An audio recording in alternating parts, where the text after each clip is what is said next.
명랑시사 이승원입니다.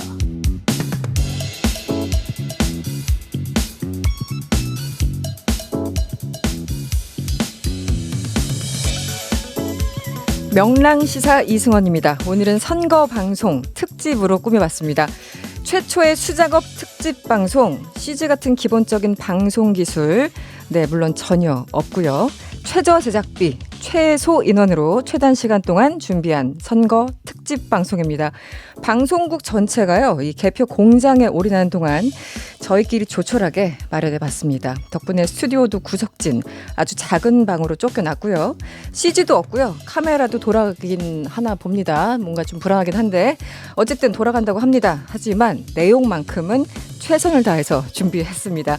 초저렴, 저비용, 고효율 방송 명랑시사가 준비한 당선자를 맞춰보살, 지금 바로 시작합니다.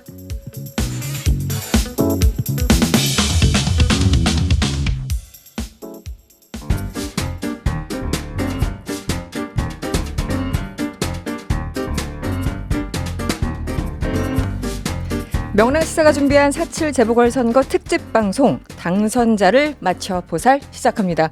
무릎이 닿기도 전에 모든 것을 꿰뚫어보는 여론도사들과 오늘 함께할 예정입니다. 먼저 두 분 제 옆에 나와 계세요. 한국인사이트연구소 전민기 팀장, 그리고 헬마우스 임경빈 작가 오셨습니다. 어서 오세요. 네, 안녕하세요. 반갑습니다. 네. 두 분 도사 옷이 예사롭지 않습니다. 아니, 너무 잘 어울려가지고 깜짝 놀랐어요. 예, 저희 밖에 작가님이 너무 찰떡같이 어울린다고 하셔가지고 네. 저는 약간 이렇게 태어난 것 같은 느낌이 들 정도입니다. 네. 저도 이제 첫 출연인데 이런 옷 입혀주셔서 너무 잘 어울리네요. 이따 갈 때 입고 갈 거예요. 입고 가실 건가요? 네. 아니야, 그 임경빈 작가는 정말 제가 이제 매주마다 금요일마다 보는데 오늘 복장이 최고 같아요. 그동안 봤던 그럼 매주 입을까요? 그냥? 매주 괜찮을 것 같고요. 네. 제가 사실 이제 유경험자입니다. 이게 이제 제 유튜브 채널 헬마우스에서도 헬마도사라고 해가지고 한동안 도사 옷을 입고 한번 진행을 해봤는데 조회수가 안 나와가지고 조회수가 안 나와서 그래서 저도 모르는. 네, 전민기 팀장님, 저희 명랑시사에는 처음이신데 처음이에요. 네네, 오늘 잘 부탁드립니다. 네, 헬마우스님은 어쨌든 고정이니까 입는 게 용인 되겠지만 저는 일회성인데도 어쨌든 입었다는 거 참고해 주시고. 오늘 표정이 좀 안 좋으신데. 아니 원래 표정이 그래요. 그리고 오늘 진짜 주인공입니다. 두 사람 소개해드릴게요. 두 분 계신데 말씀이 없으시네요. 이분들 조용하시네요. 더불어민주당 박영선 후보, 그리고 국민의힘 오세훈 후보 두 분도 인사해 주시죠. 어서 오세요. 아니, 왜 말을 안 해요? 네? 여보세요? 네, 말씀 안 하시는 거예요? 네. 이분들이요, 지금 몸짓으로만 얘기하겠다고 사실 이제 스튜디오에 들어오기 전에 약속을 했는데, 지금 스튜디오에서 대체 무슨 일이 벌어지는지 궁금하신 분들 지금 유튜브 TBS FM 검색하셔서 화면을 보시면 이분들의 비주얼을 한꺼번에 보실 수 있습니다. 말도 못하고 계신 두 분이 계시고요. 지금 색동 저고리 입은 여론도사들 두 분, 총 4분이 함께합니다.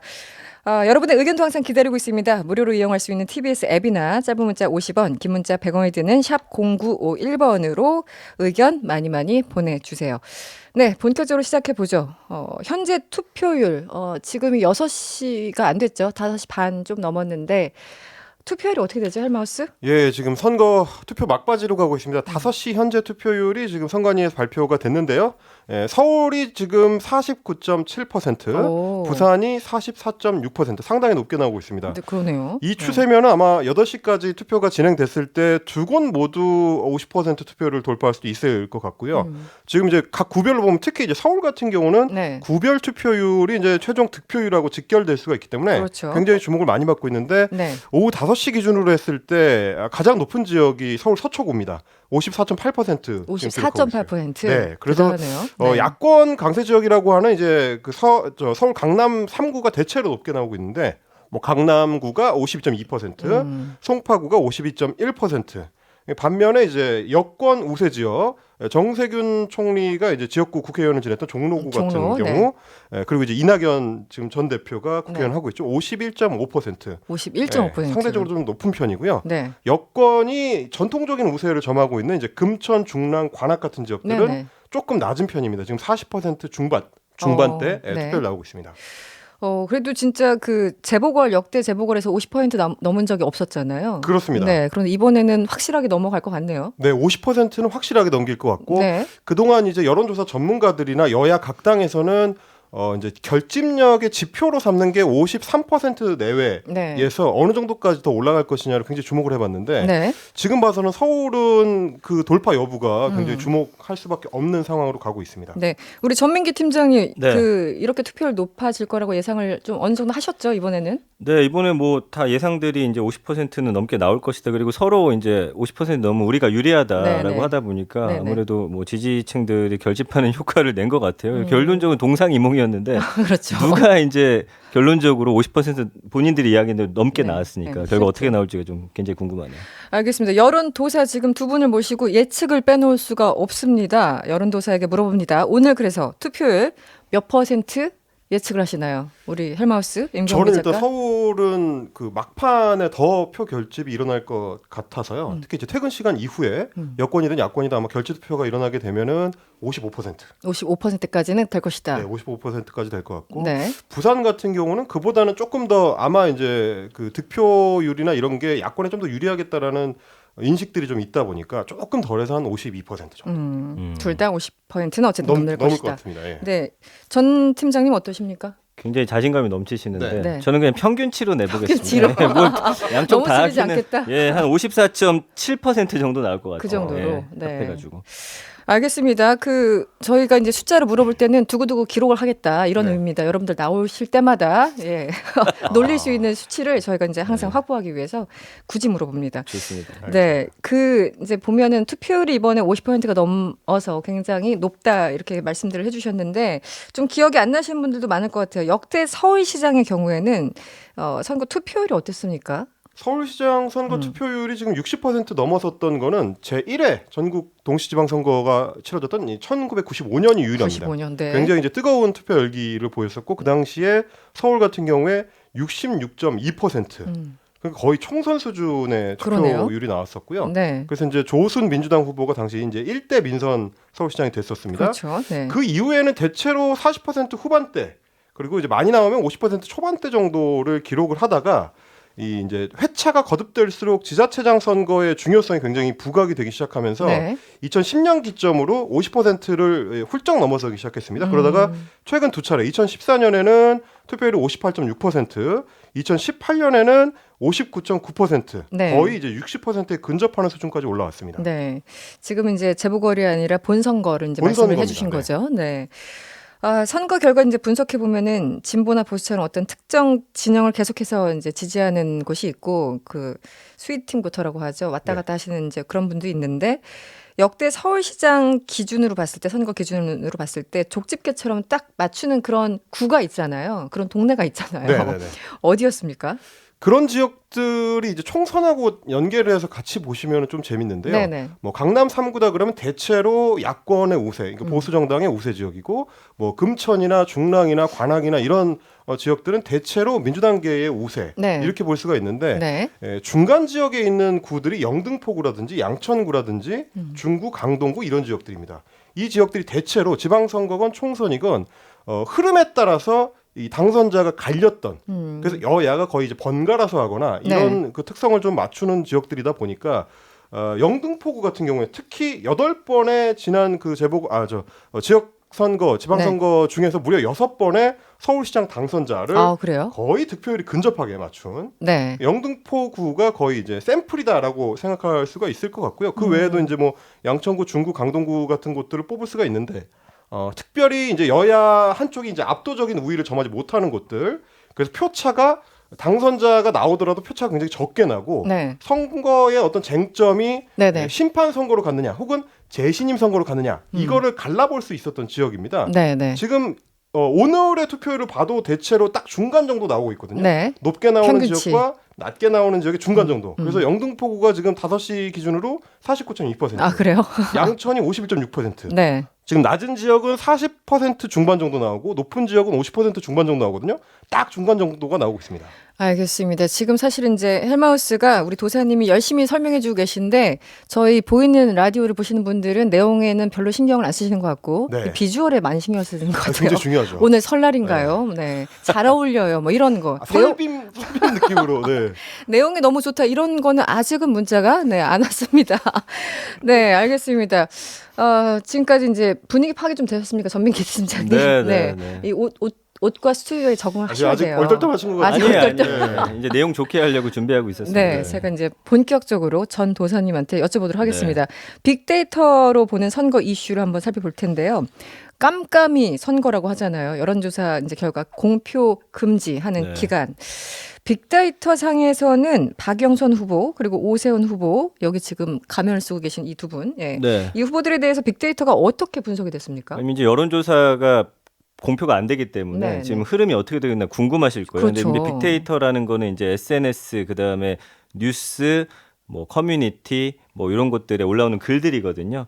보면은 일단은 그 오세훈 국민의힘 후보에 대한 관심도가 좀 더 높고 관심도 대신 박영선 더불어민주당 후보는 긍정 키워드라고 해서 이 본인의 이름을 둘러싼 단어들 있죠. 뭐 동사라든지 형용사 이런 것들이 좀 더 긍정적인 표현은 박영선 후보가 좀 더 높다.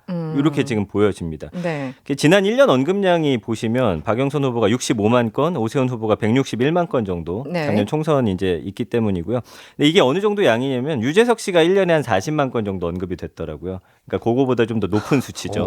관심도가 40몇만 건이요? 40만 건인데 40만 건? 박영선 후보가 65만 건이고 오세훈 후보가 161만 건 1년 동안. 최근 한 달은 박영선 후보가 42만 건, 오세훈 후보가 86만 건이고 최근 일주일을 보면 오세훈 후보가 40만 건, 박영선 후보가 18만 건. 여긴 굉장히 좀 차이가 나네요. 예, 근데 이제 정치인들 입장에서 사실은 이름을 알리기에는 언급량이 많은 게 좋지만 선거 후반으로 갈수록 이름이 많이 나온다는 건 어쨌든 뭐 네거티브라든지 부정적인 요소일 때가 좀 더 많기 때문에 어쨌든 요거는 관심도는 말씀드린 대로 오세훈 후보가 높고 박영선 후보가 긍정 감성은 좀 더 높다. 이렇게 말씀드릴 수 있겠습니다.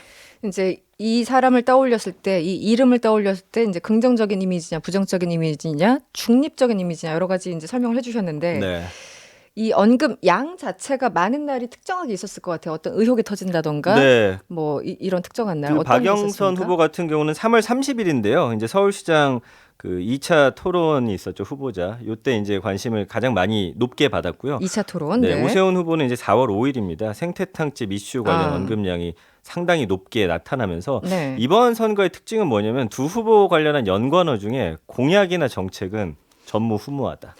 아예 없다. 그러니까 부동산 잠깐 나왔다가 사실은. 그렇죠. 그러니까 사실은 투표하시는 분들도 사실은 공약 보고 투표하는 게 아니라 이번에는 좀 뭐 현 정권에 대한 어떤 심판이라든지 본인들이 원하는 정당을 투표하는 거지 지금 서울시 공약을 지금 보고 투표하진 않는다. 좀 이렇게 보여집니다. 내용이나 이 후보들이 하는 언어만 보면은 마치 대선 같아요. 이게 서울시장 후보가 아니라 대선의 어떤 그 상황이 아닌가 싶기도 하고 우리 헬 도사님 TV 토론을 이제 비롯해서 이제 항상 생태탕 이슈부터 해가지고 여러 가지 이슈들이 있었잖아요. 이제 주로 뭐 도쿄 아파트도 나왔지만 이제 오세훈 후보 측에 관련된 언어들도 많이 나왔는데 어쨌든 여러 이슈 가운데 가장 인상적인 장면 개인적으로 어떤 게 있었습니까? 이제 뭐 주로 오세훈 후보와 관련된 네거티브 검증이 굉장히 이제 선거 기간 내내 집중적으로 펼쳐졌기 때문에 아무래도 이제 오세훈 후보 쪽에 좀 인상적인 장면이 많이 나왔는데 그 중에서도 저는 아무래도 정치인이라는 게 결국 이제 말로 하는 직업이라 언어를 어떻게 사용하는가 굉장히 중요하다고 보는데 1차 TV 토론 때 그런 얘기가 나왔던 게 저는 굉장히 인상적이었습니다. 그 오 후보가 그날 이제 방어를 하는 말이 내곡동 땅을 측량하는 현장에 갔느냐 안 갔느냐를 했는데 이 답변들이 그 문학적이었다는 거죠. 문학적이었다. 그 기억 앞에 겸손해야 한다. 이런 어떤 은유적 표현들 혹은 그 땅이 제 마음속에 없다. 없었다. 이런 식의 표현들을 보면 제가 이제 또 국문과 출신 아니겠습니까? 아, 그랬습니까? 처음 알았어요. 굉장히 좀 높은 점수를 주고 싶은 문학적 소양이 굉장히 높은 이 감성 터치를 할 줄 아는 이제 언어를 사용했다. 물론 이제 민주당 측에서 봤을 때는 그 갔느냐 안 갔느냐 이런 어떤 정확한 얘기를 해주면 되는데 자꾸 애매하게 이제 말을 돌리는 것 같은 인상을 던져주는 표현이라서 그 부분이 결국에는 이번 선거에서 또 분수령이 돼 이거를 어떻게 빠져나갈지를 지켜보고 있을 때 감성 터치로 빠져나가더라. 이런 정도로 좀 볼 수 있을 것 같습니다. 감성적으로. 여기 지금 제 옆에 박 후보, 오 후보 앉아 계신데 뭐 덧붙일 말씀 없으십니까? 없으시다고요? 네, 저 혼자 지금 얘기를 하고 있어요. 네. 유세 기간 동안에 너무 말을 많이 하셔가지고 목이 아프신가 봐요. 저 무시하는 거 아니죠? 네, 계속 물어볼게요. 이따가도. 네, 우리 전 팀장님, 네. 전 도서님, 뭐 가장 인상적인 장면이 개인적으로 뭐가 있으셨어요? 네. 저 어떤 뭐 토론에서 말씀하시는 토론회도 건가요? 그렇고 이제 이번 이제 선거 기간 동안 이번에 이 보니까 이슈 자체가 사실은 많은 국민들이 처음에 LH로 시작해서 이제 뭐 도쿄 집이라든지 맞아요. 그다음에 이제 네. 내곡동 땅으로 번져가는 그런 건데 다른 선거들에 비해서 사실은 연관어나 키워드가 굉장히 단순하고 그렇습니다. 많이 나오지 않는다라는 게 좀 특징적으로 좀 재밌었습니다. 그러니까 네네. 사실은 원래는 뭔가 계속 서로를 검증하고 무언가 이슈를 통해서 이 두 사람의 이야기를 들으려고 했는데 네. 이번에는 사실은 어떻게 보면은 선거하시는 분들도 귀는 좀 닫혀 있지 않나. 약간 보고 싶은 답정너처럼. 것만 보시면 약간 그런 어떤 흐름들이 좀 흥미롭게 느껴졌습니다. 네. 되게 독특한 게 네. 그러니까 처음에 네거티브 검증이 그 땅과 관련해서 오세훈 후보가 뭐 이해충돌하는 어떤 행동을 했느냐 아니냐 이걸로 시작을 했는데 시간이 갈수록 점점 특정 사물의 디테일로 넘어가는 양상을 네, 네. 보였었거든요. 내곡동 땅으로 시작을 했다가 생태탕집으로 갔다가 네. 회래 땡땡 구두로 갔다가 네, 구두 색깔까지 그 갔다가 로퍼의 색깔까지 점점 구체화되는 양상을 펼쳐져가지고 네. 아, 이게 근데 빅데이터 키워드로도 원래 이제 어떤 사안이 길어지면 네. 좀 더 세세해지는 게 있거든요. 아. 예전에 이제 남북 정상회담 할 때도 처음에 아주 거시적이면서 네, 큰 맞아요. 주제로 갔지만 나중에는 평양냉면으로 끝났거든요. 다 냉면으로. 약간 이런 흐름들이 약간 국민들이 좀 좋아하는 거긴 합니다. 예. 네. 빅데이터를 계속해서 좀 살펴보자. 우리 전도사님이 옆에 계시니까 전민기 팀장님. 네. 두 후보에 대해서 포털 사이트 검색량을 보면은 누가 더 앞섰고 관심이 어떤 연관에 좀 집중돼 있었습니까? 아까 언급량은 이게 국민들이 직접 SNS 통해서 본인이 글을 남겨야 되는 거였고요. 아, 네네. 이 검색량은 그냥 클릭한 겁니다. 아. 그렇기 때문에 이것도 보니까 공직선거운동이 시작된 3월 25일부터 제가 오늘 어제까지 이제 검색량을 봤더니 오세훈 후보가 역시나 박영선 후보 검색량에서도 좀 앞서고 있더라고요. 네. 이제 검색량이 가장 많은 날을 기준을 100으로 놉니다. 그랬을 때 박영선 후보와의 차이가 100대 68로 3월 30일에 이때가 가장 컸고요. 네. 사전투표 전날 1일에 오 후보가 41, 박 후보가 24로 나타났고요. 사전투표가 진행된 2, 3일에는 오 후보가 54, 박 후보 23으로 좀 격차가 벌어졌는데 네. 선거운동 마지막 날인 어제도 70대 47로 23 정도의 격차를 유지한 채 끝이 났거든요.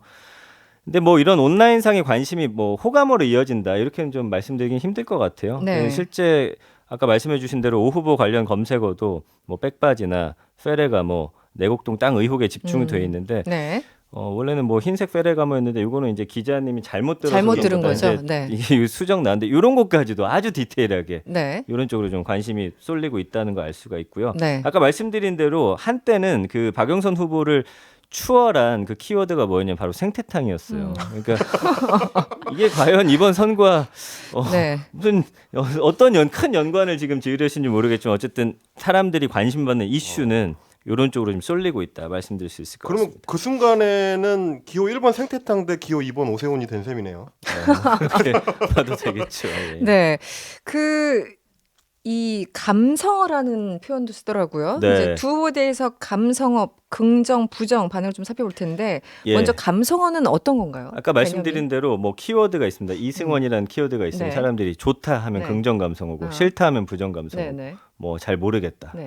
중립. 중간, 중립. 그러니까 이런 것들 봤을 때 일단은 최근에는 박 후보에 대한 감성어는 상위 10개 중에 긍정이 30%, 중립이 20%, 부정이 50%. 정치인은 그 부정이 긍정을 늘 앞섭니다. 예, 사람들 입에 많이 오르내리기 때문에 또 좋은 얘기가 안 나오기 때문에 그렇죠. 이슈가 그런 식으로 소비가 되죠. 그렇죠. 네. 그래서 보면은 긍정 감성어는 지지하다, 잘하다, 일 잘하다. 그 지지율이 좀 그 전에 여론조사에서 밀린다라고 하니까 지지층들이 좀 결집하는 네네. 효과도 있었어요. 근데 이제 최근에 보면은 오 후보 관련해서는 지금 부정적 감성어가 한 90% 정도. 이게 최근에 왜냐하면 의혹이라든지 논란 쪽으로 초점이 맞춰지다 보니까 당연한 거고요. 네. 근데 이거는 이제 여론처럼 서서히 바뀌는 게 아니라 네. 긍부정 감성어는 뭐 하루아침에도 긍부정이 뒤집힙니다. 네. 그렇기 때문에 어쨌든 결과는 이렇게 나왔다는 거 좀 말씀드릴 수 있을 것 같네요. 알겠습니다. 저희 명랑시사 오늘 선거 특집으로 진행되고 있고요. 유튜브에서 저희 함께 하실 수 있습니다. 사실 저희 스튜디오에 저 빼고 4명이 있는데 지금 두 분만 말씀을 하고 계세요. 두 분은 지금 오 후보와 박 후보님인데 제가 방송 초반부터 말을 시켜도 네. 언급이 없으시네요. 네. 답답해 죽겠어요. 오늘 그 저 두 분을 앉혀둔 의도가 네. 벌을 주려고 하시는 거 아닌 거죠? 네, 지금 물도 못 마시고 말도 못 하고 지금 그러고 계시네요. 출연료는 저희보다 좀 적게 드려요. 네, 저희 유튜브 채널에서 바로바로 확인을 하실 수 있습니다.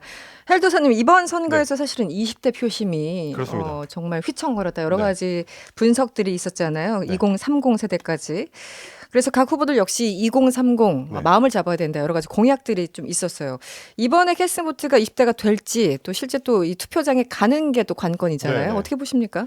그 이제 선거 전반적으로 봤을 때 20대가 이렇게까지 맨 앞에 나오는 선거가 있었나 싶을 정도인데 박영선 후보 같은 경우도 이제 선거운동 시작을 20대 아르바이트생 야간 알바를 하면서 시작을 했었고요. 네. 오세훈 후보 같은 경우도 2030들한테 마이크를 주겠다라는 의도로 이제 선거 유세차에 그 지원을 한 20대 그렇죠. 청년들한테 이제 발언할 수 있는 기회를 주는 방식 네. 그걸 취했을 정도인데 근데 이제 20대가 과연 실제 캐스팅 보트를 쥘 수 있느냐 여부는 좀 두 가지 측면에서 좀 봐야 될 것 같습니다. 원래 이제 전통적으로 20대가 투표율이 높은 편이 아니기 때문에 그렇죠. 뭐 지난 2018년 지방선거하고 비교를 해보면 19세 투표율이 그 당시 54%, 20대 전반 투표율이 이제 53%, 20대 후반 투표율이 51%이 정도 나왔었거든요. 그러니까 기존의 다른 그 연령대에 비해서는 상대적으로 뭐 5%에서 10% 가까이까지도 이제 투표율이 좀 낮은 편이고요.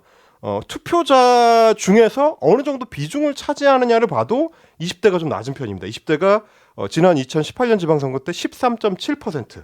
근데 40대가 19.3%고 50대가 20.9%니까 네. 비중 자체도 상당히 조금 낮은 편입니다. 그러네요. 네. 그래서 이제 실제로 20대한테 집중적으로 선거 유세를 해서 그 투표 성향을 얼마나 바꿀 수 있느냐 하는 것도 굉장히 중요하지만 그 사람들이 실제로 투표장을 향할 거냐.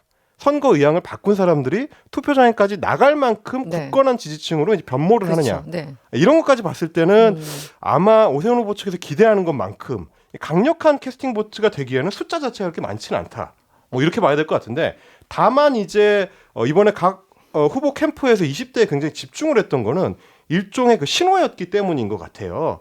이 정권 심판 여부를 두고 판가름을 할 때 전통적 지지층으로 꼽히는 젊은 층. 네네. 그중에서도 20대가 어느 쪽에 손을 들어주려고 하느냐. 네. 이게 이제 선거 여론의 전체적인 향방을 결정한다고 봤기 때문에 집중을 했던 것 같은데 실제로는 그 결과가 어떻게 나타날지 앞으로 이제 8시 이후에 나오게 될 뭐 선거 그 뭐 이게 결과를 좀 지켜볼 필요가 있을 것 같습니다.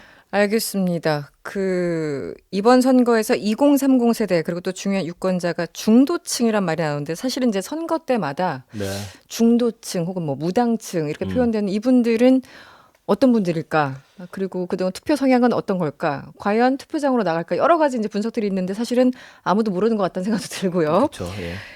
전도사님 중도층에 대한 빅데이터 자체는 어떻게 분석이 됐습니까? 그러니까 중도층이라는 키워드 자체가 언급량이 매년 높아지고 있어요. 지난 높아지고 대선부터 있어요? 해가지고 이건 뭐냐면 예전에는 사실 형제 셋이 있다면은 이 중도층이 둘째였던 것 같아요. 약간 중간에 껴가지고 사실은 맞아요. 첫째랑 막내 사이에 있었다면 이제는 이 둘째가 가장 힘이 센 그런 어떤 세력이 되지 않았나. 왜냐면 이제 어떤 선거가 나오고 나서 그 결과를 놓고서 늘 다음날 언론사 신문사 보면은 그 중도층의 향방에 대해서 분석하는 기사들도 상당히 많고요. 그러니까 소위 말하는 양쪽 당은 집토끼들은 이제 이미 구해놓은 상황이니까 그렇죠. 산토끼인데 이 산토끼들이 어디로 갈 것인지. 그래서 중도층의 어떤 힘이 세지다 보니까 중도층을 바라보는 감성어가 굉장히 재밌습니다.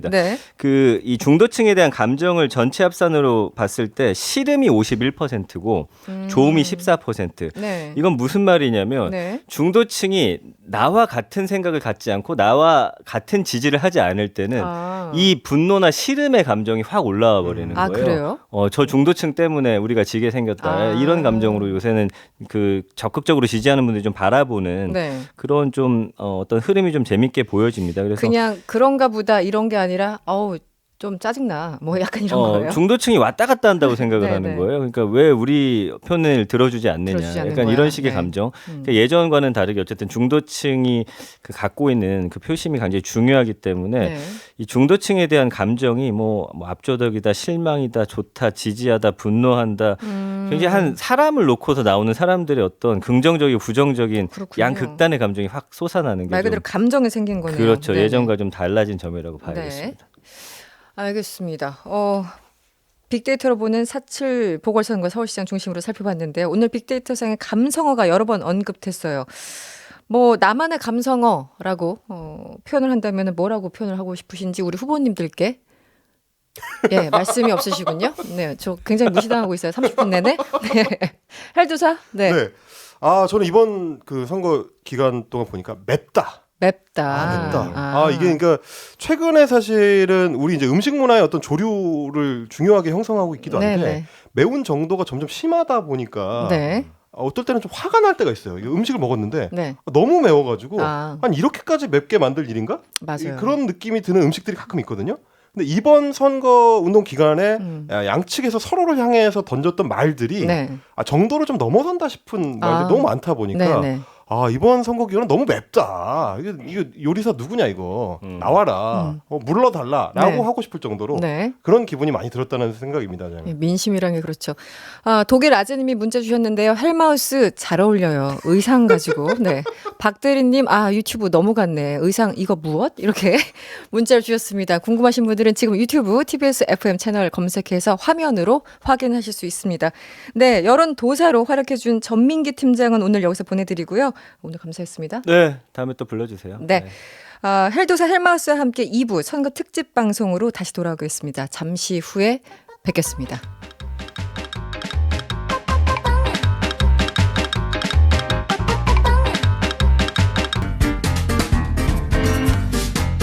명랑시사가 준비한 4.7 재보궐 선거 특집 방송입니다. 당선자를 맞춰 보살 2부로 넘어왔습니다. 무릎이 닿기도 전에 모든 것을 꿰뚫어보는 두 분의 여론도사 소개를 해드리죠. 1부부터 저희와 함께해 주신 헬마우스 임경빈 작가 그리고 새로운 분이 오셨어요. 오창석 평론가 어서 오세요. 네, 안녕하세요. 안녕하세요. 오창석입니다. 네.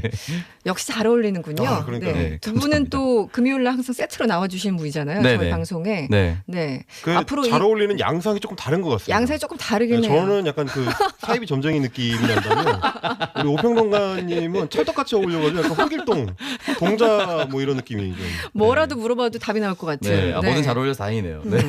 그나저나 그 뭐 마음에 드십니까? 네, 오창석 근데 사실 평론가는? 지금 제가 제 모습을 잘 볼 수가 없어가지고 우리가 살짝 비친 모습만 보는데 네. 저도 안 보고 있어요. 안 보시는 게 나아요. 저희가 네. 가장 화려한 옷을 네. 가장 저렴하게 구입하느라고 좀 아. 시간이 걸렸어요.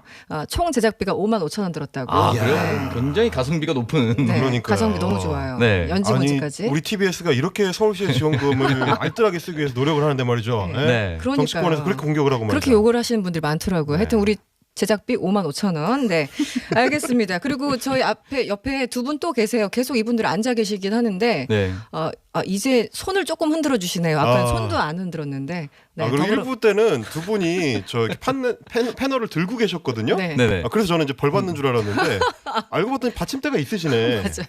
아니 이거 지금 그 긴급하게 가져왔습니다. 저 그렇군요. 기타 거치대네요 네, 보니까. 기타, 맞아요. 기타 지금 그 내동댕이 치고 저거 지금 네. 가져왔습니다. 그래서 알뜰하다 정말 알뜰해. 저희 박영선 후보 그리고 오세훈 후보가 가면을 쓰고 있는데 말씀 안 하시고 몸으로 구현을 하겠다고 감정들을 얼마나 잘하는지 네. 계속 지켜보도록 하겠습니다. 여러분들 궁금하시죠? 지금 유튜브 채널 TBS FM 유튜브 채널 검색하셔서 보이는 라디오로 함께 하실 수 있습니다. 당선자를 맞춰보살 2부인데 예지력을 좀 발휘해보죠. 아까 그 헬마우스랑도 네. 잠깐 얘기를 나눴지만 이번 선거에서 가장 투표율이 높은 서울의 지역구는 어디로 예상을 하시는지 오창석 평론가 한번 얘기해 앞서서 보시죠. 말씀하셨나요? 네, 저는 좀 수정하고 싶긴 한데. 네. 한번 기회를 드릴까요? 네, 한번 기회 주십시오. 네. 지금 6시 현재로 집계된 걸 보니까 한 시간 뒤에 마음이 바뀌었어요 지금. 네, 1시간 동안에 투표율도 바뀌고 제 마음도 바뀌고. 네. 예, 현재 6시 현재 서울시 종합 투표율이 51.9%. 넘었네요. 부산이 이제 전체가 46.9%가 나왔습니다. 네네. 그래서 서울이 한 52% 정도 되니까 제가 1부 때 55% 정도 예상을 했었는데 네, 맞아요. 그건 그대로 두고요. 네. 예, 부산은 50%로 살짝 수정하겠습니다. 살짝. 네. 네. 전 기억하고 있어요. 네. 네. 조금 전에 무슨 얘기를 하셨는지. 네. 알겠습니다. 이 지역구마다 서울에도 어떤 동네는 투표를 좀 많이 하시고 네. 어떤 데는 좀 안 하시고 뭐 이런 게 편차가 좀 있잖아요. 네.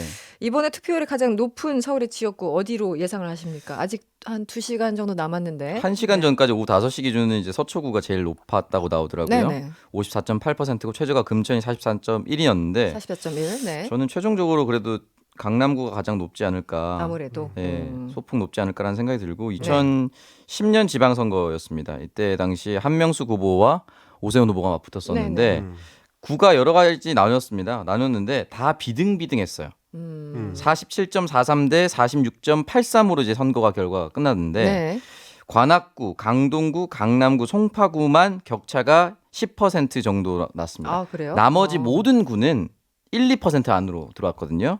근데 그때도 강남구가 59.94% 오세훈 후보, 네. 34.26% 한명숙 후보. 아. 이게 약 25% 정도 나는 거죠. 네네. 그러니까 자기 해당 지역구에 특별한 이슈가 있고 특별한 수혜가 있을 거라고 생각하는 사람들은 더 적극적으로 투표에 나선다고 봅니다. 그래서 아무래도 강남구가 가장 높지 않을까. 그 당시 한 지역구만 보더라도 물론 송파가 14만 표를 받았긴 했지만 퍼센트로 봤을 땐 강남구 가장 높았기 때문에 이번에도 아마 비슷한 양상으로 가지 않을까라는 생각이 좀 듭니다. 투표율도 중요하지만 각 구마다 또 인구가 다르잖아요. 네네. 그렇기 때문에 이제 그 절대량도 또 함께 봐야 되긴 네. 하는데 어쨌든 강남 쪽 서초를 지금 꼽으신 건가요? 우리 강남구로 하겠습니다. 강남구로. 네. 강남구. 네. 네, 뭐 매주 금요일마다 저희들 얼굴 보는 사이잖아요. 네, 네, 뭐 기억하고 있을게요. 네, 때리나요?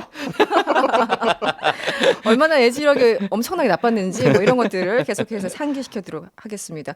근데 오늘 저희들이 선물도 준비를 했어요. 그 55,000원 네, 제작비 가지고 선물도 준비를 했는데 청취자 퀴즈를 통해서 선물 드리겠습니다. 퀴즈 맞춰보살 시간인데 우리 헬마우스님 퀴즈를 좀 주시겠어요? 오늘 치러지는 4.7 재보궐선거에는 이제 다양한 정당 후보들이 서울시장에 도전을 하고 있습니다. 네. 서울시장 후보로 최종 등록된 후보자는 그러면 총 몇 명일까요? 이것을 좀 맞춰보살. 오, 저도 헷갈려요 지금. 네. 총 몇 명인지 등록한 사람이 등록한 후보자. 네. 정답 아시는 분들 문자 보내주세요. 짧은 문자 50원, 긴 문자 100원이 드는 샵 0951번으로 보내주시고요. 지금 말 없이 계신 두 분도 문자 지금 보내주셔도 괜찮습니다. 네. 정답자 가운데 추첨을 통해서 모바일 쿠폰을 보내드리겠습니다. 혹시 네. 힌트 있어요? 오창석 평론가? 힌트. 네. 힌트를 갑자기 뭐로 드려야 될지 모르겠는데 지금 제가 알고 있는 수치가 맞는 거는 맞겠죠? 혹시 엉뚱한 수치를 제가 주면 어차피 제가 문제를 드렸으니까 제가 힌트를 드리자면 네. 이번 서울시장 선거의 기호는 15번까지입니다. 일단. 기호는 15번까지다. 근데 이제 항상 문제는 함정이 있죠. 네. 15번까지 모든 후보가 출마한 건 아닙니다. 그렇죠. 중간중간 빠진 번호들이 몇 개 있는데 그게 단일화와 연관이 있다. 여야의 단일화와 연관이 있다고 생각을 하시면 최종적으로 끝까지 누가 등록을 했을지를 맞추실 수가 있을 겁니다. 그리고 이제 힌트를 조금만 드리면 네. 연필 우리 한다스라고 하죠. 네. 한다스. 한다스. 네. 네. 그 어른들이 예전에 이런 표현 많이 썼는데 네. 요즘은 한다스가 몇 개인지 모르겠지만 아무튼 연필을 그거, 좀 예, 생각하시면 예. 그거라고 네. 하네요. 예, 여러분들 샵 0951번으로 보내주시면 됩니다. 정답 추천해서 저희들이 모바일 쿠폰을 보내드릴게요. 본격적인 선거 이야기로 한번 들어가 보죠. 선거 앞두고 다양한 화제 이슈들이 있었는데 핵심이 될 만한 단어만 저희들이 좀 골라봤습니다. 키워드를 보는 선거 이슈. 첫 번째는 아무래도 여기서부터 확 이제 시작이 된 것 같아요. 발화가 된 것 같은데 아무래도 LH 사태입니다. LH 직원들의 부동산 투기 의혹이 불거지면서 정말 많은 사람들이 분노했는데 이게 지지율의 변화를 줬어요. 네, 좀 설명을 해주시죠. 네. 일단 기본적으로 현 정부 들어서 이제 부동산 중위값이 상승했다. 네네. 그리고 부동산 가격이 올랐다. 부동산 더 이상 구하기 어려워졌고 일부 청년들에서는 연끌 대출을 해서 집을 사려고 했다. 근데 이 연끌을 할 때 연끌을 할 수 있는 계층이 사실 정해져 있었습니다. 그렇죠. 네. 일부 공공기관이나 대기업 다니는 직장인들만 대출이 가능했었기 때문에 연끌 대출을 할 수 없는 나머지 계층들이 생겼습니다. 우리나라 그 직업별 한 달 월급으로 기준했을 때 약 10%에서 11%가 여기에 해당되고요. 네. 나머지 90%는 사실 이 대출에 해당되지도 않습니다. 대출 받기조차가 힘들죠. 네, 네네. 그렇기 때문에 대출을 받은 사람도 상대적 박탈감을 느꼈고 받지 못한 사람들은 아예 포기해버리는 그런 상황이었기 때문에 부동산에 대한 감정이 계속해서 응축되어 있었던 것이죠. 네. 그러다가 이것이 이제 박영선 전 장관이 출마 선언을 하면서 사실 민주당에게는 조금 더 좋은 지표들이 많이 나왔습니다. 여론조사라든지. 근데 그것이 갑자기 이 LH 사태가 터지면서 네. 확 한 번에 돌아섰다라고 볼 수가 있고 냉정하게 따졌을 때 이 LH 사태를 정부가 일으켰다. 정부가 방조했다라고 볼 수는 없지만 그 이전에 있었던 이 부동산에 대한 감정이 네. 여기에 대해서 다시 한 번 더 터졌다라고 볼 수가 있는 거죠. 트리거 역할을 했죠. 네, 그래서 이 부분에 대해서 사실은 정부가 어떤 역할을 한다 하더라도 짧은 기간에 끝날 수는 없는 것이고 1기 신도시를 만들 때 노태우 정권에서 이게 한 10,000여 명 구속 수사를 했거든요. 네네. 총 2년이 걸렸습니다. 그렇기 때문에 단기적으로 몇 달 만에 바뀔 수 있는 민심이나 단기적인 성과가 나올 수 없는 부분이 있기 때문에 일단 큰 리스크가 터졌기 때문에 이 부분에 대해서 이제 지금까지도 여론조사 공표 기간 전까지도 민주당이 뒤집거나 좋은 결과를 받아들이긴 어려웠습니다. 네.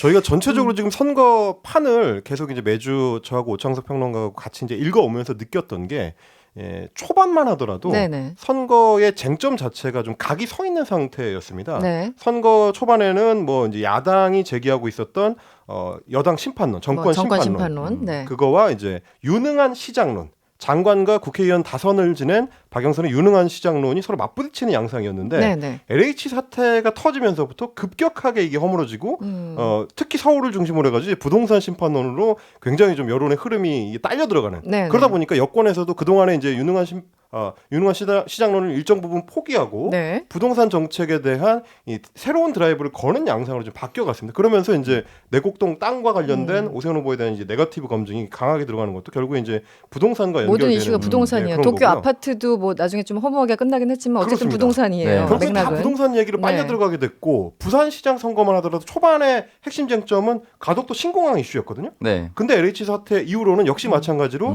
LCT, 네네. 박형준 후보의 LCT 문제라든지 뭐 기장군의 토지 문제라든지 네네. 이런 다양한 또 부동산 이슈로 이게 확 넘어가게 되는 그런 계기가 됐던 것 같습니다. 네.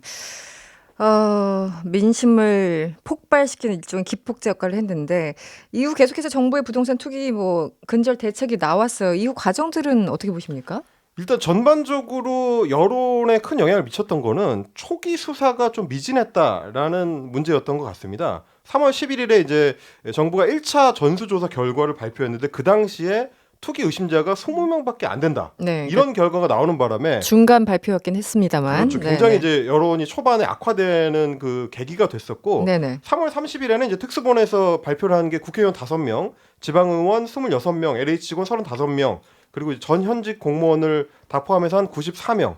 그래서 총 576명이 내사를 받고 있다, 혹은 수사를 받고 있다 이렇게 밝혔는데 이미 좀 상당 부분 이제 여론의 향방이 좀 결정된 이후였던 것 같고요. 이후에는 뭐 세종시 행복청장이라든지 네네. 차관급입니다. 맞아요. 이런 네. 이제 거물급 인사들에 대한 수사도 계속 진행이 되고 있긴 한데 여전히 여론의 어떤 주목을 받지는 못하고 있는 양상이고 그러다 보니까 이제 여권에서는 이런 부분을 상쇄하기 위해서 네. 공무원 전체로 이제 재산 공개 대상, 특히 이제 토지와 관련된 재산 공개 대상을 확대하려고 하는 네. 그 방안을 검토하기도 하는 등 좀 이제 적극적인 정책을 펴는 방향으로 좀 방향이 바뀌었습니다. 네. 알겠습니다. 어쨌든 처음부터 끝까지 부동산이 아닌가 그렇습니다. 싶고요. 예, 다음 키워드로 넘어가려고 하는데 역시 부동산입니다. 땅이죠. 네, 조금 더 구체적으로 들어가는 겁니다. 이제 지금까지는 LH를 말씀을 드렸고 두 번째 키워드는 내곡동 땅 도쿄 집이었습니다. 이게 뭔가 이쪽에서 뭔가 이슈를 발굴하면 그러니까 상대방을 이제 공격하기 위한 어떤 이슈죠. 그럼 양쪽에서 뭔가 약간 좀 비등비등하게 뭔가 체급이 맞아야 되는데 이거는 딱히 그랬던 것 같지는 않고요. 어쨌든 박영선 후보의 도쿄 아파트까지 계속 문제가 됐었어요. 네, 결국은 박 후보 쪽은 조금 해명이 된 겁니까? 어떻게 된 겁니까?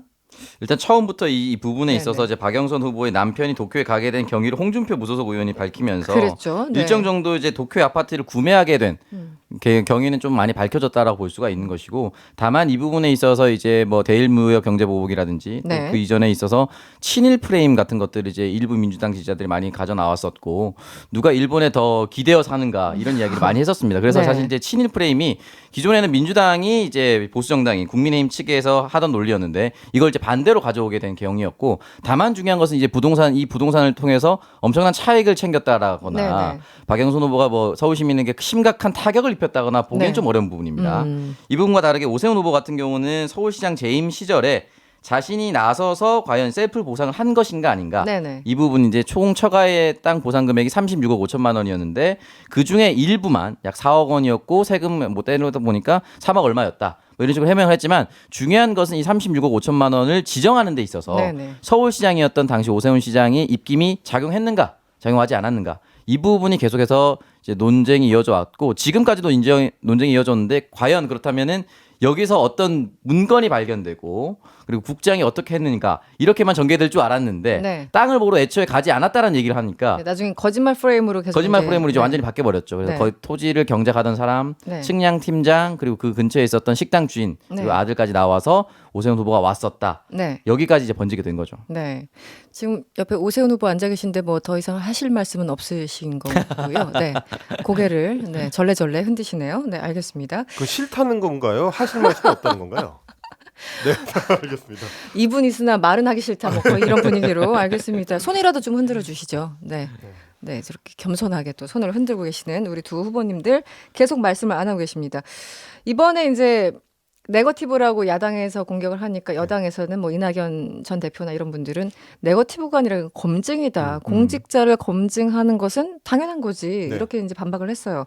어떻게 보십니까? 네거티브라 보십니까? 검증이라 보십니까? 그 양쪽 다. 사실 핵심 쟁점이 됐었던 것 중에 하나가 초반에는 이게 이제 이해충돌 문제냐라는 쟁점이었다가 이제 거짓말 쟁점으로 바뀌게 된 건데 그게 어떻게 보면 공직자한테 더 중요한 걸 수도 있죠. 훨씬 중요한 문제가 네네. 될 수 있죠. 왜 그러냐면 이제 공직자라는 거는 우리 유권자들이 그 민의를 전적으로 이제 위임을 해서 네. 중요한 정책 결정들을 우리 대신 하라고 이제 맡기는 건데 그런 그 정치인이 거짓말을 하는 사람이냐 아니냐라는 거는 그 정치인의 자질을 보는 데 있어서 굉장히 중요한 문제입니다. 그래서 이제 뭐 선거 과정이나 후보 검증 과정이라는 거는 그래서 후보들의 각 정치인들의 네. 전 인격을 검증하는 과정이다라는 얘기가 괜히 나오는 게 아니기 때문에 이 부분을 단순히 이제 네거티브 검증으로 보기에는 너무 좀 중요하다. 그래서 유권자들도 그만큼 관심을 많이 기울였다. 그래서 이 쟁점 이번 선거를 볼 때도 핵심 키워드로 많이 검색이 되고 관심을 받았다라고 보는 게 더 정확할 것 같습니다. 저는 이제 검증에서 네거티브 검증이냐 아니냐를 나누는 게 결국은 그 사람이 했던 언행이나 행동이 타인에게 어느 정도 피해를 줬는가, 네. 사과할 수 있는 문제냐, 사과한다 하더라도 넘어갈 수 없는 문제냐 이건데 네거티브와 검증의 차이. 네. 네. 예를 들어서 예전에 박범계 장관이 자신의 자서전에 썼던 갈매기 조나단 이런 얘기 했을 때 학폭 관련된 질의를 받았어요. 네. 때린 겁니까? 질의를 했을 때 박범계 장관이 중학교 때는 제가 맞았고요. 이렇게 하면서 되게 사실은 거기에 있던 모든 사람들이 빵 터지는 현장이 있었는데 네. 이 부분은 어쨌든 학교 다닐 때 일어났었던 일이긴 하지만 네. 사과하고 넘어갈 수 있는 문제고 사과했을 때 법무부 장관으로서 수행할 때 이것이 크나큰 영향을 주는 부분이라고 보진 않았습니다. 국민들이. 네. 다만 오세훈 후보 같은 경우는 자신이 자신의 능력을 발휘를 해서 일정 부분의 토지를 보상하고 금전적 이득을 취하는 것이다라고 했을 경우에는 이 부분을 명확하게 소명하지 않는다면 또 서울시장이 돼서 이와 같은 일들을 벌일 수 있다라는 우려를 할 수가 있는 것이죠. 네네. 그리고 그 보상 금액은 다 국민의 세금이기 때문이죠. 그러니까 이런 부분인 것 같아요. 사과하고 넘어갈 수 있느냐, 사과하고 넘어갈 수 없는 문제냐, 이 부분인 것 같습니다. 어쨌든 우리의 권리를 위임하는 게 지금 민주주의 원리의 정치이기 때문에 이것은 검증을 반드시 해야 되는 그런 부분들이 있다. 이렇게 이해를 하면 될 것 같고요. 네, 알겠습니다.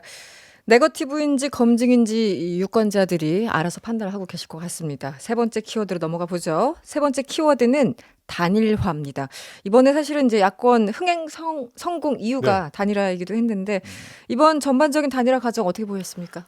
이제 안철수 후보하고 오세훈 후보가 단일화하는 과정이 흥행몰이를 했었던 중요한 이유 중에 하나가 네. 양측이 아주 첨예하게 갈등을 했었기 때문이거든요. 이 여론조사를 통한 단일화 방식을 어떻게 결정한 것인가 이걸 놓고 이제 양쪽이 서로 양보하지 않다가 후반으로 갈수록 점점 이제 급해지니까 네. 이번에는 서로 더 많이 양보하겠다. 내가 양보 왕이다. 양보 경쟁을 했죠. 네. 심지어 이제 30분 시차를 두고 서로 이제 기자회견을 해가지고 맞아요. 내가 더 양보 많이 했다. 이제 이런 식의 경쟁을 벌였을 만큼 네. 굉장히 좀 여론의 그 집중을 받다 보니까 아무래도 야권의 단일화 과정 자체가 관심을 더 많이 받게 됐고요. 그래서 그만큼 더 이제 화제가 많이 됐습니다. 그래서 이제 이슈를 초반에 야권이 선점하는 데 있어서 굉장히 중요한 계기가 됐던 게 또 이제 그렇죠. 야권 단일화 그 과정이었던 것 같고 반면에 이제 여권 같은 경우는 시대전환의 이제 조정훈 의원 네네. 그리고 이제 열린민주당의 김진애 의원 하고 이제 잇따라서 박영선 후보가 단일화 과정을 거쳤는데 상대적으로 좀 이 깔끔하게 단일화 과정이 진행이 됐습니다.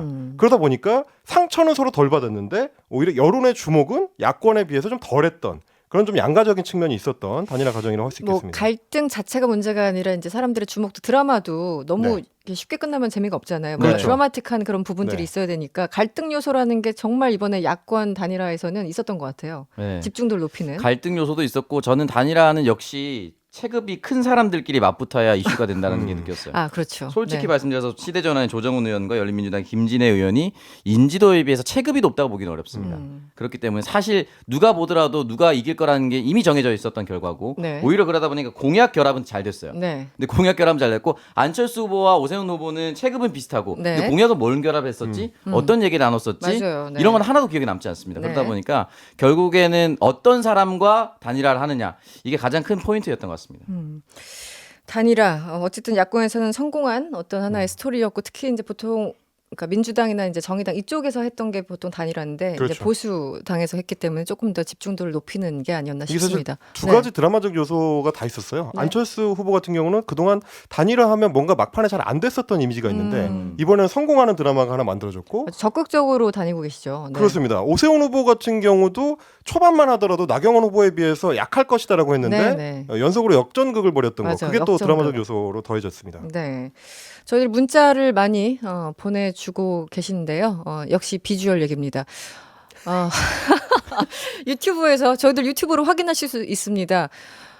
태호킴님께서 저희 비주얼 보시고 에그머니나 뭔가 포기하신 듯한 문장을 보내주셨고, 네 이게 정말 화려하고 정말 네. 저렴한 옷으로 준비하느라고 저희들이 이것도 힘들었던 드라마적 말씀. 요소라고 좀 봐주십시오. 네. 제수민 킴님 옥동자 복장 뭐냐? 잠깐 나왔네요. TBS는 30년 전 레트로, 네, 55,000원짜리 다시 한번 확인시켜드리고요. 저 좋아하는 문자 있네요. 0510번님. 골방이면 어떻습니까? 이승원 씨 외에 무엇이 더 필요하겠어요? 이런 문자 감동적이지 않습니까? 네, 7890번님. 이승원 씨 너무 시원시원해서 좋습니다. 이런 문자도 주셨고요. 2907번님, 저는 사전 투표하고 왔어요. 지난 주말에 하셨나 보다. 그죠? 지금 포장이사 일 마무리하고 퇴근하고 있습니다. 이번 선거를 통해서 열심히 일하는 사람이 잘 사는 사회가 됐으면 좋겠습니다. 모두 각자의 자리에서 할 일들을 열심히 좀 하길 바랍니다. 이렇게 문자를 주셨습니다.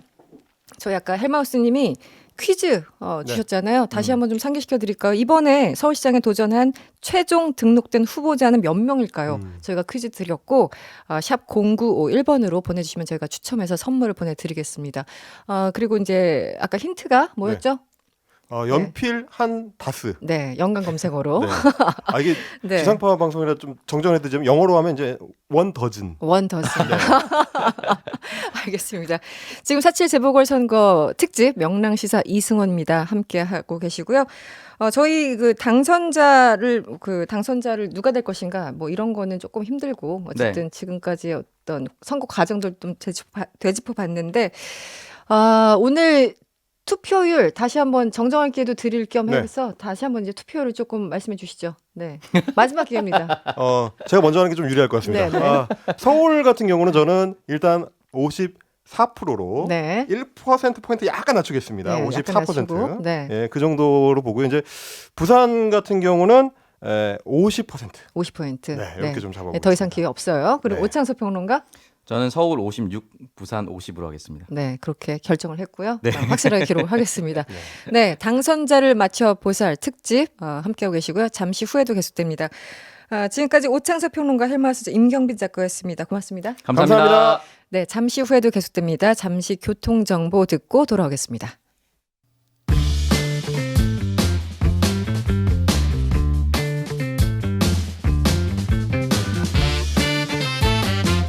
명랑시사가 준비한 4.7 재보궐선거 특집 방송 당선자를 맞춰보살 3부 시작됐습니다. 무릎이 닿기도 전에 모든 것을 꿰뚫어보는 여론 도사들과 함께하고 있죠. 계속해서 만나볼 두 분 소개해드리죠. 쪽집게 도사 두 분, 명랑시사의 터줏대감 박지훈 변호사님 나오셨습니다. 어서 오세요. 네, 안녕하세요. 박준입니다. 와, 우리 박지훈 변호사는 부채까지 들고 오셨어요. 저는 역시 선수는 달라요. 이 복장이 딱 저한테도 어울려요. 저는 너무 기분 좋습니다.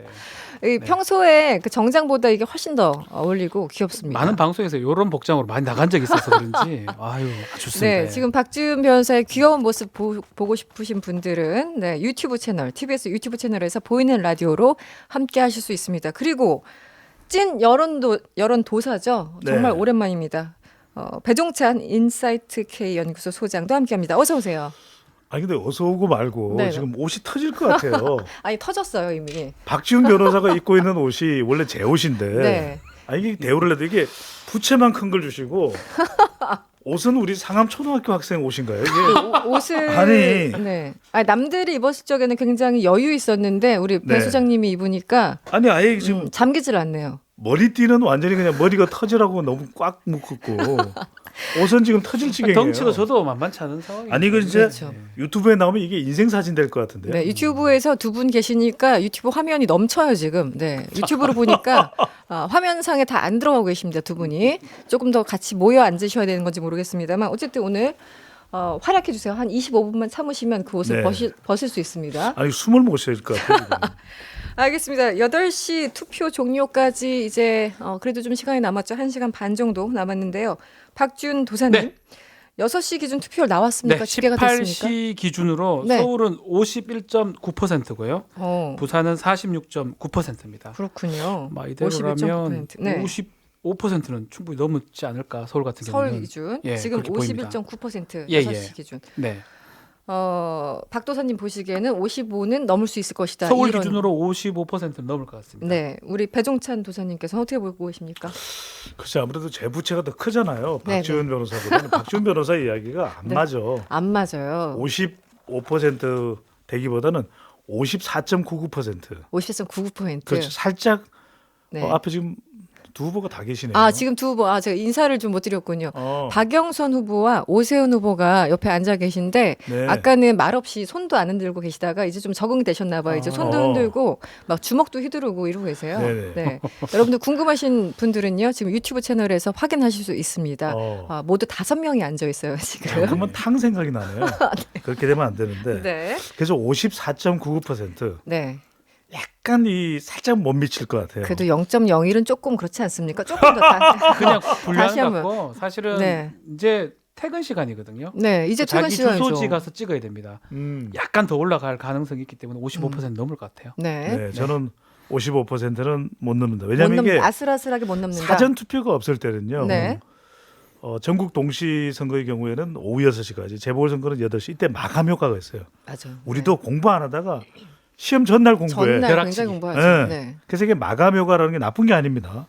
그래도 투표를 하는 거니까 의지를 가지고 가신 좋은 거죠. 거죠. 네, 근데 이제 퇴근하고 사전 투표 이후에는 이 마감 효과가 상당히 좀 줄어들었어요. 그런 것도 있겠네요. 그래서 네. 지금부터는 사실 그렇게 많이 투표율이 늘어나긴 힘들고 또 교통이 정체돼요. 네. 네. 정체까지. 우리 방송을 좀 많이 들으셔야 됩니다. 네, TBS를 계속 함께 하시면 교통 정보도 여러분들 함께 하실 수 있습니다. 이번에 이제 투표율 가지고 사전 투표율이 역대 이제 재보궐 선거 역대 선거에 비해서는 높았다. 20%가 훌쩍 넘었다. 이렇게 이제 얘기를 하시면서 서로 아전 인수격으로 우리한테 유리해. 이렇게 얘기를 하고 계시잖아요. 그런데 또 어떤 분들은 이 투표율 가지고 유불리를 판단하는 것은 이제 의미 없다. 이렇게 얘기하시는 분들도 계시고 우리 또 배도사님 계시니까 어떻게 네. 보십니까?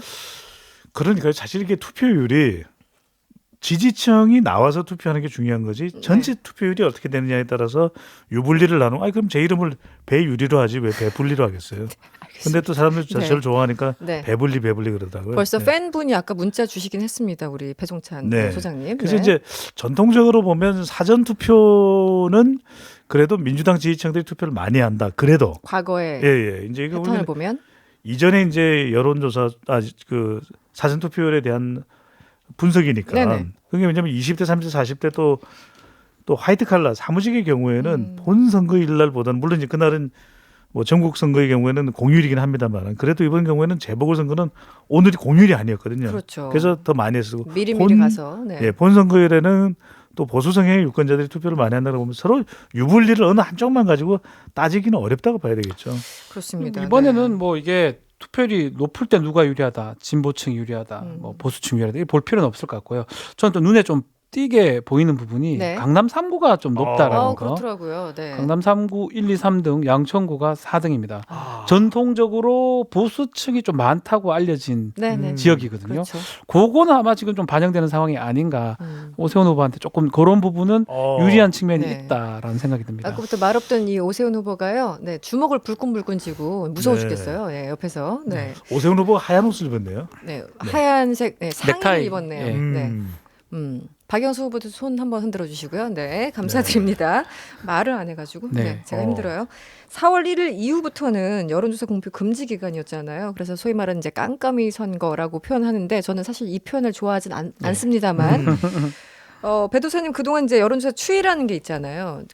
또 공표는 안 하지만 내부적으로는 파악을 하고 계실 텐데 살짝 힌트를 좀 주시면 뭐 그렇죠. 뭐 힌트를 못 드릴 것도 없고 뭐 공개를 한다면 또 무리를 일으키게 되니까 안 될 테고 무리를 일으키면 안 되죠. 여론조사 공표 금지 기간이 이제 6일간인데 이때는 네. 정말 민심이 또 특히 이제 중도층들은 요동쳐요. 그런데 이번에도 그랬는지 어땠는지는 뭐 알 길은 없습니다만 대체적으로 서울 선거와 부산 선거 모두 한쪽은 이제 정권 심판 쪽이고 네. 한쪽은 후보자 심판 쪽이거든요. 그러니까 후보자. 심판은 둘 다 심판 대 심판인데 어느 쪽 심판에 더 무게가 실렸냐. 그게 이제 중요한 거겠죠. 네, 그걸 알고 싶으시죠? 그렇습니다. 그건 제가 이제 잠시 뒤에 8시 15분에 8시 공개를 해드리겠습니다. 그때 저는 그때 없는데 어떡하죠? 네, 어쨌든 계속 있으셔야죠. 박지훈 의사는 선거는 끝날 때 알 수 있습니다. 네. 출구조사 또 그 이후에 개표까지 좀 봐야 될 것 같고 아마 최초에는 마지막 공표됐을 때는 차이가 꽤 많이 났었거든요. 서울이나 맞아요. 부산이나 마지막 그거보다는 많이 줄었을 거다. 누가 이기든 간에 상당히 근소한 차로 서울 같은 경우는 승부가 갈릴 것이다. 대부분 그렇게 예측을 하고 있습니다. 그런데 이게 특별한 이슈가 터지든 터지지 않든 간에 그 공표할 수 없는 그 일주일 기간 동안 이 변화가 많이 있습니까? 변화가 많이 있는 선거도 있고 그렇지 않은 없는 선거도 있고. 있죠. 특히 이제 특별하게 선거에 큰 이슈가 없을 때는 특히 이 기간 동안에 표심이 요동치는 경우들이 많았습니다. 그러니까 여론조사 공표 금지 기간 전까지만 해도 앞서가던 후보가 판이 뒤집어져서 여론조사 공표 금지된 기간 동안에 뒤집어지는 경우들이 그런 많았거든요. 결과가 있었죠. 그렇죠. 그렇죠. 대표적인 게 이제 2016년 오세훈 후보와 정세균 후보의 서울 종로구 선거. 이 지역에서도 여론조사만 보면 선거운동 초반에는 오세훈 후보가 거의 한 20%포인트 가까이 앞섰었어요. 상당히 앞섰어요. 그렇죠. 그런데 실제로도 이 여론조사 공표 금지 기간이 딱 시작될 때가 분기점이 됐어요. 이때부터 나중에 이제 우리가 그걸 확인하는 것이 가능했지만 정세균 후보가 계속 이 득표 또 지지를 늘려가는 그런 결과가 계속 나옵니다. 그러면서 2016년의 결과는 정세균 후보가 오히려 큰 폭으로 이기는 결과가 나왔거든요. 그래서 이 여론조사 공표 금지 기간 동안에도 많은 변화가 있습니다. 그런데 이번에도 그 정도의 변화가 그때는 박지훈 도사가 알 수 있잖아. 2016년도 선거 때는 대부분 지역구가 그런 데가 많았습니다. 당시 새누리당이었죠. 새누리당이 앞선다고 했던 경우가 많았는데 그렇죠. 민주당보다 훨씬 앞설 것이다.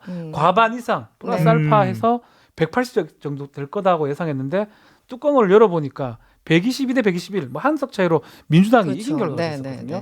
막 그때 봤을 때는 마지막 여론조사 공표할 때하고 실제로 이 여론조사 공표 금지 기간 동안 크로스가 되거나 역전이 됐던 경우가 많았다. 그렇죠. 볼 수 있을 것 같습니다. 알겠습니다. 지금 총 4분이 앉아 계시고 2분만 말씀을 하시는데 두 분이 분석을 자세하게 잘 해주고 계세요. 그런데 저희 청취자분들은 비주얼에 역시 관심을 쏟고 계시네요. 김인설님, 뚱커벨이다. 뚱커벨 사랑해요. 섬소녀님, 꼬마도령 박도사님, 귀염 뿜뿜 뭐 이런 문자 주셨고요. 톰과 난 제리, 배 소장님, 옷이 안 잠기네요. 안타깝다라는 문자 주셨고요. 저 이거 마음에 들어요. 보빠? 만취 패션 태블릿. 만취 패션. 아니, 되게 우리 유튜브로 들어와주신 섬소녀님은 정말 우리 TBS의 열렬한 애청자세요. 그래서 허리케인 때도 계속 유튜브에 들어가시고 가장 모범적인 또 청취율을 높여주시는 명랑시사 많이 사랑해 주십시오. 네, 감사합니다. TBS 함께 해주시는 분들이 많이 문자를 지금 주고 계십니다. 그럼에도 불구하고 조금 더 분석을 해보죠. 이번에 이제 샤이 진보, 그러니까 그 이택수 대표가는 이런 표현을 쓰더라고. 뭐 샤이 열세? 그러니까 이건 뭐 보수 진보 할 거 없이 조금 이제 열세층에서는 드러나기 힘드니까 뭐 약간 부끄러워서 말 못하는 그런 층들. 이 결집이 얼마나 될 것인가도 굉장히 중요한데 일단 민주당에서는 3% 안쪽에 박빙 승부를 예상하고 있고 또 이제 야당에서는 국민의힘에서는 최소 한 15%포인트 이상 안정적으로 이길 거야 이렇게 또 얘기를 하고 있습니다. 어떻게 보십니까? 똑같은 것 같아요. 여론조사 공표를 왜 금지하냐면 만약에 공표대로 된다면 네. 이기는 측은 밴드웨건이라고 더 악대차를 타고 더 더 쫓아가니까. 올라가는 거고 네. 지는 측은 언더독이라고 더 열세하는 경우거든요. 그러다 보니까 국민의힘은 좀 이기는 모양새이기 때문에 더 벌어질 것 아니면 그 이상이 될 것이다. 15% 얘기를 하는 것 같고요. 네. 민주당은 많이 좁혀진다는 어떤 그런 열쇠자 효과를 좀 노리는 걸로 3% 얘기하는 것 같은데 어쨌든 두 개 다 합쳐보면 많이 차이 날 것 같지는 않고요. 한 자릿수에서 당락은 결정이 될 것이다. 한 예상이 될것 자릿수에서 같습니다. 오, 구체적으로 어떻게 전망하십니까, 배도사님? 그러니까 이제 중요한 것이 특히 이제 먼저 이택수 대표의 뭐 샤이 열쇠 좀 거시기하네요. 거시기합니까? 네, 이따가 샤이 제가 전달해 진보는 드릴게요. 진보고 샤이 보수는 보수지 뭐예요? 여기서 바로 도대체. 디스를 해주시는 네. 네, 감사드리고요. 근데 이게 이제 네. 민주당에서는 조직력이죠, 역시. 그러니까 3%포인트 안쪽에 박빙 승부를 예고하고 예상하는 이유가 더불어민주당 쪽에서는 이게 이제 지난 총선 때의 조직력이 발휘가 됐거든요. 네. 그러니까 그 당시에 한 70%의 조직력만 발휘되면 이번 선거도 가능하다. 이런 이제 해석과 분석을 하는 것이고, 네. 그는 당연히 이제 우리가 선거 여론조사가 더 이상 공표되지 못한 상황이 되면 지지층을 독려해야 되죠. 그렇죠. 그리고 또 하나 이제 국민의힘에서는 최소 15% 이상 차이 나게 이긴다. 이런 주장을 하는 이유는 여론조사대로 갈 거다. 근데 사실 중요한 건 선거 때 제일 중요한 게 뭔지 압니까? 어떤 거죠? 뚜껑입니다. 뚜껑을 열어봐야 돼요. 뚜껑을 열어봐야 된다. 네. 안 굉장히 그러면 무책임한 얘기 아닙니까? 안 그러면 뚜껑 열려요. 네, 얼른 넘어가도록 하겠습니다. 아, 오세훈 국민의힘 후보 납세 관련해서요. 네. 오늘 뭐 정정 공고문이 붙었다고 하는데 이거는 박 조금 도사님 좀 어떤 내용인가요? 공교롭게도 네. 오 후보의 부인의 5년간 납세 실적인데요. 실제 납세액이 1억 1,997만 9천 원이었다 내용을 이제 벽보로 붙였는데 네. 후보 그 공보물에 보면 적게 나와 있어요. 1억 1,967만 원 네. 이렇게 나와 있는데 실제 신고액이 그보다 30만 원 많다라고 수정해서 공고문이 났습니다. 아마 뭐 투표하는 사람들이 이거 다 봤을 거예요. 아, 원래 이게 정정 공고문이 원래 이렇게 붙나요? 잘 기억이 안 나서. 사실은 붙는 게 정말 차이가 크게 나면 붙는데 30만 원 정도거든요. 그리고 실제로 이 국민의힘에서 이렇게 문제 제기를 한 이유가 뭐냐면 네, 네. 더 납부했는데 덜 납부한 것처럼 얘기했기 때문에 그게 조금 불쾌하거나 그렇죠. 충분히 오해를 살 수 오해할 수 있다. 있다. 그래서 네. 이거 붙여달라고 아마 요청했고 아마 선관위에서 그래서 이것을 다 붙였을 것으로 보입니다. 아, 그렇군요. 어쨌든 30만 원을 더 낸 것으로. 네. 그런가 하면 배종찬 도사님, 네. 오늘 서울 송파구 한 주택가에서 박영선 후보를 비하하는 유인물이 발견됐다고 하는데 이거는 어떤 내용이었습니까? 박 후보가 20대 청년을 비하하고 있으니 투표로 심판해달라는 취지의 유인물이 네. 이 송파구의 한 주택가에서 발견이 된 거죠. 사실 이거는 불법 선거죠. 불법 선거고. 네, 저 이런 그리고 유인물은 안 되죠. 네, 네네 안 되죠. 우리가 이제 순수하게 투표를 독려하는 건 가능해요. 그런데 뭐 선거운동원으로 등록되어 있는지도 알지 모르는 알 수가 없는 그런 그러니까 그런 유인물이 특정 후보를 겨냥하고 있던 건 있어서는 안 될 일이고 네. 금방 이번 선거가 상당히 후보 간에 또 치열한 또 다툼이 있는 그런 선거죠. 물론 그렇죠. 이제 내년 대통령 선거를 앞두고 미니 대선이다 이런 얘기도 나오는데 그래도 우리가 투표 때 유권자들은 차분해야 되고요. 또 중립적이어야 되고 하는데 이렇게 투표에 영향을 주는 것은 상당히 문제가 있어 보이네요. 네. 알겠습니다. 요즘은 이런 유인물 뭐 많이 발견하기 참 어려운 시기인데 참 특이한 현상이군요. 알겠습니다. 네, 4.7 재보궐선거 결과 사실은 이번 선거 자체가 뭐 중요하기도 하지만 이게 내년에는 이제 대선까지 연결되기 때문에 사람들이 훨씬 더 집중도 있게 보는 것 같은데 각 당마다 이제 여러 가지 시나리오도 있을 테고요. 또 이제 정계 개편 얘기도 나오는 거고. 민주당 보궐선거 끝나면 이제 곧바로 당대표 경선 국면에 들어가잖아요. 그러니까 민주당은 9월에 후보를 뽑나요? 원래 9월 9일? 민주당 스케줄상으로는 네. 5월 9일입니다. 그날 당대표 선거 있어야 되고 당대표하고 이제 9월 달에 네네. 경선 대선 후보. 네네. 후보, 대통령 후보를 이제 뽑는 네네. 게 지금 원래 스케줄인데 네. 이제 선거 결과에 따라서 경우의 수가 좀 달라질 것 같습니다. 만약 패배의 결과가 된다라고 네네. 하면 지금 최고위원이나 뭐 당대표나 뭐 당대표 대행이긴 하지만 뭐 저는 사퇴의 모습도 가상할 수 있거든요. 가정할 수 있거든요. 네네. 그럴 땐 빨리 전당대회 열 가능성도 있다고 봐야 될 것 같고 만약에 크게 진다면. 네네. 크게 하면 2패 당하면 뭐 그럴 것 같아요. 특히 서울, 부산 같은 경우. 항상 뭐 그랬었죠 패턴이. 네. 그렇게 될 수 있고 그게 아니라면 이제 수순대로 갈 것 같은데 일단은 만약 크게 진다면 이제 이낙연 지금 선대위원장 네, 전 대표. 거치가 가장 좀 문제가 되지 않을까 예상이 좀 됩니다.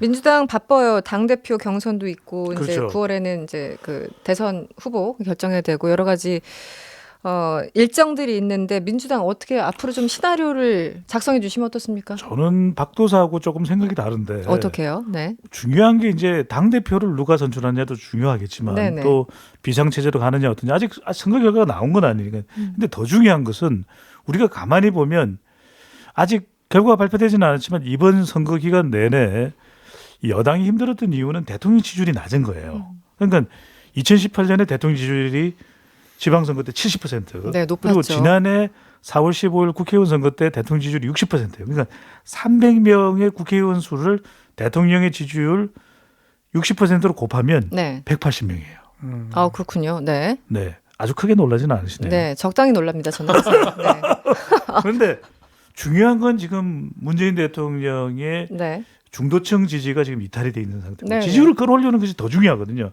자기 대권을 위해서도. 그런 저는 무엇보다도 당을 추스르는 것도 중요하고 또 자기 대권 후보도 중요하지만 먼저 문재인 대통령의 지지율을 어떻게 반등시켰냐. 그러려면 이제 국면 전환, 개각도 있을 테고 네. 대국민 소통도 있을 테고 저는 이게 오히려 더 방점이 당장 찍혀질 것이다. 정세균 총리는 뭐 사의를 표명하는 것으로 네네. 내주경에 네 그렇죠. 이번 그렇죠. 주나 내주쯤. 네. 근데 더 중요한 것은 정세균 총리가 적어도 지금 코로나 백신 접종 국면이거든요. 네네. 이 문제만큼은 말끔하게 좀 순조롭게 우리가 집단 면역이 되는 것에 대한 기초를 좀 닦아놓고 나가야 되겠죠. 안 그러면 또 대선이냐 이렇게 또 이야기가 나올 수밖에 없기 그 때문에. 말씀은 지금 이 시기에 사표를 쓰는 것은 조금 이르다고 이제 개인적으로 보시는 거군요.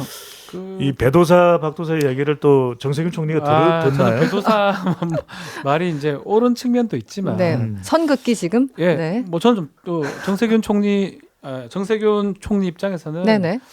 이 선거가까지 하기로 처음부터 예상했던 거예요. 그게 승리든 패배든 간에 시기라는 게 이게 그렇죠. 본인의 스케줄이라는 게 있으니까. 만약에 더 네네. 시간을 둔다면 네. 9월까지 대선 경선이 이제 시작되면 바로 들어가야 되는 거거든요. 아마 이번 선거를 끝으로 네. 그만할 가능성은 좀 높다. 안 할 것이다. 알겠습니다. 뚱커벨 네. 배도사가 얘기하기로는요. 네. 저는 이 차기 대권 일정 네. 수년 된다고 봐요. 수년 된다고 네, 본다. 가능성이 높은 게 선거 결과에 또 영향을 받겠지만 선거 결과를 떠나서 빨리 대선 후보를 낼 이유가 없죠. 그런 왜냐하면 목소리가 있었죠. 당내에서. 그러니까요. 네네. 저는 이번 보궐선거 결과 나오면 당에서 숙고하면서 좀 경선 일정을 좀 천천히 가져간다. 그래야 연말쯤에 빵 터뜨려서 더 유권자들의 반응을 높일 수가 있거든요. 그러니까 미리 공개해가지고 왜 욕을 더 먼저 먹느냐, 뭐 이런 그럴 이유가 건가요? 없는 거죠. 네, 공격을 먼저 네. 받느냐. 당원 당규를 다 바꿔야 돼요. 그러니까 그 그 부분에 문제가 있어서 또 네. 국민의힘은 120일, 민주당은 180일입니다. 뭐 시간 차이가 좀 나죠. 60일 네네. 차이 나죠. 60일 차이 크죠. 그것을 네. 맞추자라는 게 이제 일부 주장이 있었는데 또 한편으로는 지금 이제 민주당에서 1위권으로 보이는 이재명 지사를 또 견제하는 또 구도가 될 수 있거든요. 제가 이제 그 질문을 드리고 싶었어요. 네. 이번 선거 결과에 따라서 이낙연 대표는 좀 직접적인 영향이 있을 거예요. 그렇죠. 선대위원장을 맡았기 때문에. 그런데 약간 비껴 계신 분이 이제 이재명 경기도지사잖아요. 그러니까 두 분 간도 함수 관계가 굉장히 예민합니다. 네.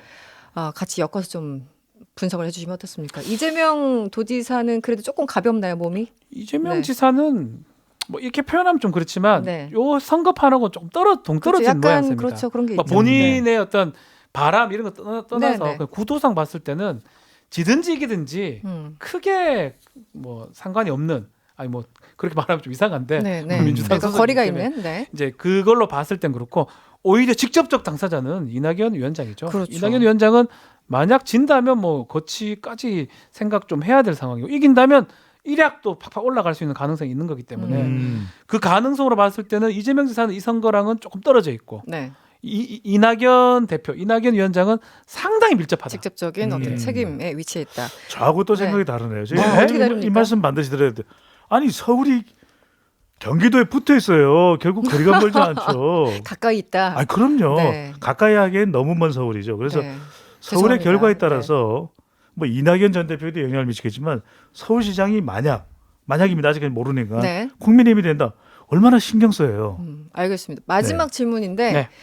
김종인 비대위원장 정말 집에 가십니까? 일단 간다고 네, 얘기를 공언은 했습니다. 했어요. 본인의 임기는 끝입니다. 네. 그래서 내일부터는 국민의힘하고는 관계가 없는데 문제는 이것도 승패에 따라서 경우의 수를 좀 나눠야 될 것 같아요. 만약 압승을 한다, 두 군데 다 이긴다고 가정하면 추대 형식으로 다시 돌아올 가능성도 배제할 수 없습니다. 네, 추대 그래서 형식으로 봐야 될 것 같고요. 네. 만약 한 군데라도 지거나 둘 다 진다는 결과가 된다 그러면 영원히 집에 계셔야 될 것 같아요.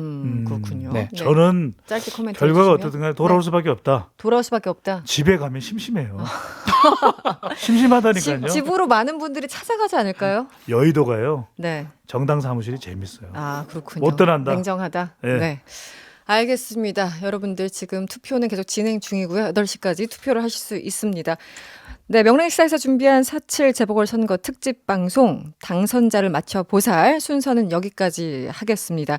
함께해 주신 4분 계셨는데 일단 2분, 네, 배종찬 인사이트K 연구소장 그리고 박지훈 변호사님 2분 고생하셨고요. 지금 말없이 계속 앉아 계신 네, 박영선 후보, 저도 분은 오세훈 후보. 말을 잊었나요? 네, 말을 저도 잊으신 모르겠어요. 것 같아요. 근데 네, 우리 박영선 고생하셨어요. 후보 연기 참 잘합니다. 손 모양이 똑같아요. 아, 손 모양 저 각도 연습했어요. 그리고 아까 지금 제작진이. 우리 오세훈 후보도 저 손 모양 네. 똑같습니다. 그 주먹 쥐는 거 다 예. 영상 보면서 저희들 확인한 키도 겁니다. 비슷합니까? 네, 수면 키도 꽤 커요. 다르죠. 두 분이 네. 연기자인가요? 네. 와, 아무튼 잘하네. 4분, 네, 얼른 가시고요. 네. 혈액형은요? 오늘 감사드립니다. 고맙습니다. 감사합니다. 고맙습니다. 네, 저희 아까 퀴즈 내드렸죠. 서울시장 선거에 등록한 후보의 숫자는 정답 12명입니다. 당첨자 총 10명. 3153번님, 6717번님, 4081번님, 6696번님, 4391번님, 1135번님, 4619번님, 0011번님, 0646번님, 그리고 5172번님까지 네, 저희가 모두 모바일 바로 쏴드리도록 하겠습니다. 네, 잠시 후 7시부터는 김어준의 네, 개표공장, 네, 김어준의 개표공장이 이어서 방송되니까요. 계속해서 많은 청취 부탁드리고요. 명랑시사는 변함없이 내일 저녁 6시 10분에 찾아오겠습니다. 편안한 저녁 되시고요. 지금까지 이승원이었습니다.